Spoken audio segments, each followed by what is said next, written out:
अब टाटा मोटर्स पे सवाल है सैमुअल जी का, सैमुअल मेंडोसा।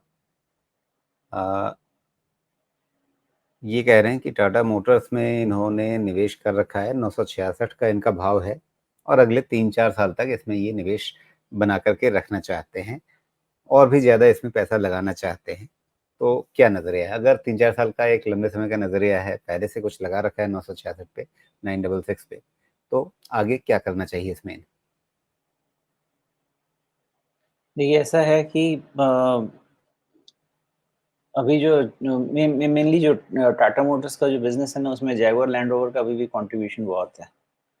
तो बहुत कुछ डिपेंड करेगा कि चाइना का जो स्टिमुलस जाता है वो इकोनॉमी पे क्या कैसा इम्पैक्ट डालता है। वैसे हाथ में पैसा आता है तो इंसान थोड़ा सा स्पॉइल्ड किड तो हो ही जाता है। तो अगर वहाँ पे नंबर्स अच्छे आएंगे तो इनका कंट्रीब्यूशन तो बढ़ेगा, मेरे ख्याल से बढ़ेगा अच्छा खासा। तो फंडामेंटली नज़र रखिए कि चाइना का ग्रोथ कैसा इम्पैक्ट होता है, और अगर एक मान लेते हैं कि अच्छा इम्पैक्ट होता है तो फिर जैगुआर लैंड रोवर का सेल्स भी बढ़ना चाहिए। फिलहाल टाटा मोटर्स में प्राइस में वो यूफोरिया नहीं दिख रहा, और वो यूफोरिया 975 980 के पहले आएगा भी नहीं। 975 995 975 से 995 आपका रिसेशन जोन है। ये निकल जाएगा तो फिर आप व्यू ले सकते हैं कि ये पॉजिटिव होगा, और फिर उसके बाद बेट होगा चाइना मार्केट वाला। फिलहाल आप इसको मान के चल सकते हैं कि 4 जून का लो बॉटम हो सकता है क्या,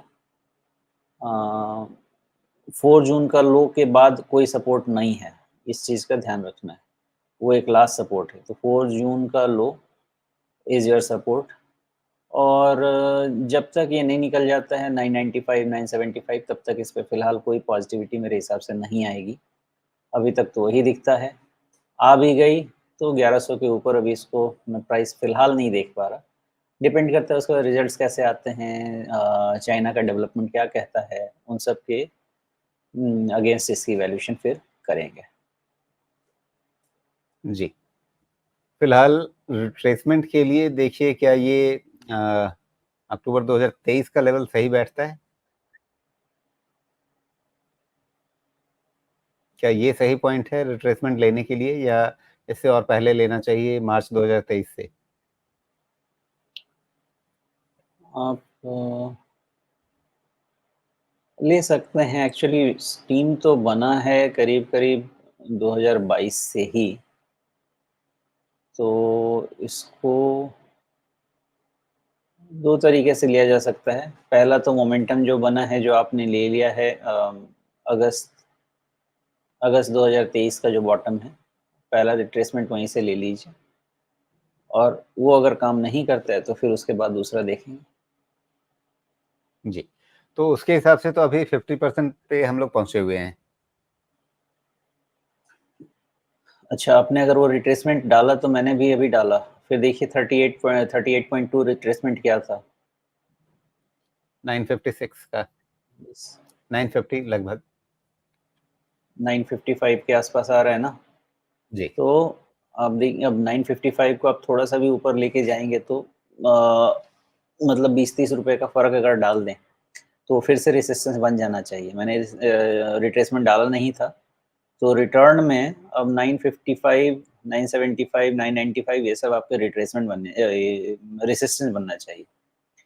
उसके पहले में रिस्क ओपन रहेगा, और इस रिट्रेसमेंट को फॉलो करें तो क्लोजर टू 800 फिर इवैल्यूएशन कर सकते हैं। जी, 800 के आसपास दोबारा इसमें पैसा लगाने के बारे में सोचा जा सकता है, या उससे पहले इवैल्यूएट किया जा सकता है कि हाँ, लगाएं कि ना लगाएं? तो एक्चुअली 785 के आसपास से यहाँ पर एक और चाल बनी हुई थी, वो लेवल भी 61.8% के आसपास ही है। 820 के आसपास वो 61.8% रिट्रेसमेंट आ रहा है। तो अब सवाल ये है, 966 पे खरीदा हुआ है पहले से, नया और पैसा लगाने की बात सोच रहे हैं, तो अभी इंतज़ार कर लें, देख लें कि या तो ये चाल पलट जाए, और एक गैप भी है 1000 के आसपास का, 1015 के आसपास का, और ये गैप जाता है कहाँ तक, 1030 तक जाता है। तो या तो इन सब चीज़ों से ऊपर निकले, या फिर नीचे आपको ऐसे लेवल पे आ जाए जहाँ पर आप बहुत कंफर्टेबली नया पैसा डाल सकें। मुझे इस गैप का कोई खास सिग्निफिकेंस लग नहीं रहा, क्योंकि 975 995 के ऊपर ये गैप भरना तय है, ऑलमोस्ट तय है।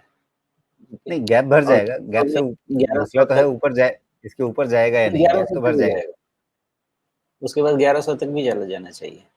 ओके, मेन प्रॉब्लम वहाँ पे आएगी, उसके पहले प्रॉब्लम नहीं आएगी। या तो 975 995 पे ही प्रॉब्लम आ जाएगी, या फिर उसके 1000 रुपए ऊपर आएगी। जी, हाँ, 1000 रुपए। ठीक है। तो सैमुअल साहब, आप ये देख लीजिए, आपके सामने ये सारे लेवल्स हैं, नीचे आप 800 तक के भी लेवल्स देख सकते हैं। तो पहली चीज़ आपको क्या सोचनी है कि 966 से अगर 800 के आसपास चला गया, क्या उतना आप सहन कर सकते हैं, उतना रिस्क आप लेकर के बैठे रह सकते हैं? क्योंकि 3-4 साल का नज़रिया है। शुरुआत में शोमेश जी ने क्या कहा कि जगुआर लैंड रोवर की सेल्स कंट्रीब्यूशन टाटा मोटर्स में बहुत अच्छी है, और हो सकता है कि चीन में स्टिमुलस के चलते वहाँ पे कुछ उसका असर दिखे। अगर चीन में जेएलआर ज़्यादा बिकने लग गए, तो फिर उसका फ़ायदा आपको आने वाली तिमाहियों में नतीजा जो टाटा मोटर्स का होगा वो दिखाएगा। और प्राइस पैटर्न के हिसाब से ये सारे लेवल्स देख लीजिए। अपनी रिस्क टेकिंग कैपेसिटी के हिसाब से आप आगे फैसला कीजिए। अभी फ़िलहाल एक डाउन ट्रेंड दिख रहा है, लेकिन उसमें आपको जो सपोर्ट लेवल्स बनेंगे, या तो आप 6 जून वाला लेवल देख लीजिए, 800 के आसपास के लेवल देख लीजिए। ये सब सपोर्ट लेवल्स आपके इमर्ज हो सकते हैं। इन सब चीज़ों को ध्यान में रख कर के अपना फैसला लीजिए।